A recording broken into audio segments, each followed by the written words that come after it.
భోజన ప్రియులకు నోరూరించే ఎన్నో రకాల మాంసాహార వంటకాలలో గుమగుమల కోసం మసాలాలు, సుగంధ ద్రవ్యాలు వాడటం వలన వాటికి మరింత టేస్ట్ వస్తుంది. ఇలా వాడే మసాలా దినుసుల్లో జాజి పువ్వు, జాజి పత్రి ఒకటి. వాటిని జనాలు చూడనైతే చూస్తారు, కానీ అసలు అవి ఎక్కడి నుంచి వస్తాయన్న సందేహం ఎందరికో వస్తుంది. ఇలాంటి సుగంధ మసాలా దినుసులను ఒకప్పుడు ఎక్కడెక్కడి నుంచో దిగుమతి చేసుకోవాల్సి వచ్చేది. అయితే ఇప్పుడు సీన్ మారిపోయింది. ఆంధ్ర అన్నింటిలో ముందడుగు వేస్తూ దూసుకుపోతుంది.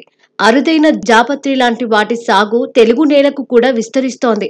ఇటీవలే ఆంధ్రప్రదేశ్లోని కాకినాడ జిల్లాకు చెందిన ఓ రైతు తన పామాయిల్ తోటలో జాపత్రి, జాజికాయల మొక్కలు నాటారు. 5 ఏళ్ల క్రితం నాటిన మొక్కల నుంచి ఇప్పుడు పంట దిగుబడి మొదలైంది. మార్కెట్లో వీటికి మంచి డిమాండ్ ఉందని రైతు చెబుతున్నారు. ప్రభుత్వం నుంచైతే ఈ పంటకు సబ్సిడీ లేదు, కానీ రైతులే పంట వేసుకోవచ్చు. ఎకరానికి 80 మొక్కలు వేయొచ్చు. హైబ్రిడ్ రకమే మంచిది. మొక్కలు హైట్ తక్కువగా ఉంటాయి.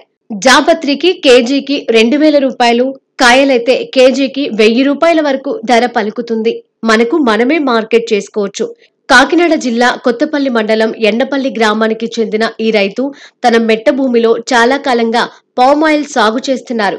కేరళలో ఉంటున్న తమ బంధువుల సూచనతో ఈ జాపత్రి పండించేందుకు ప్రయత్నించినట్లు ఆయన తెలిపారు. గతంలో పశ్చిమ గోదావరి జిల్లాలో ఒక రైతు చేసిన ప్రయత్నం చూసి తాను కూడా ఈ మొక్కలు నాటినట్లు చెబుతున్నారు. కేరళ శ్రీ పేరుతో అక్కడి ఉద్యానవన శాఖ రూపొందించిన హైబ్రిడ్ రకం మొక్కలు నాటడంతో 3 ఏళ్లకే దిగుబడి మొదలైందని అన్నారు. దేశవాళీ రకం దిగుబడికి 6 ఏళ్ల గడువు తీసుకుంటుందని అన్నారు. ఇప్పటికే కొందరు వ్యాపారులు రైతుని పంట గురించి అడిగి తెలుసుకోవడం జరిగింది. ఇసుక నేలలు తప్ప మిగతా అన్ని నేలలు ఈ పంటకు అనుకూలమే. కాకపోతే చల్లదనం, చెమ్మ ఎక్కువగా ఉండాలి. అప్పుడు మొక్కకు కూలింగ్ లాగా ఉంటుంది. ఆర్గానిక్ పద్ధతిలో పండించడం వల్ల ఖరీదైన పంట కాబట్టి రైతులకు గిట్టుబాటు ధర తప్పకుండా వస్తుంది.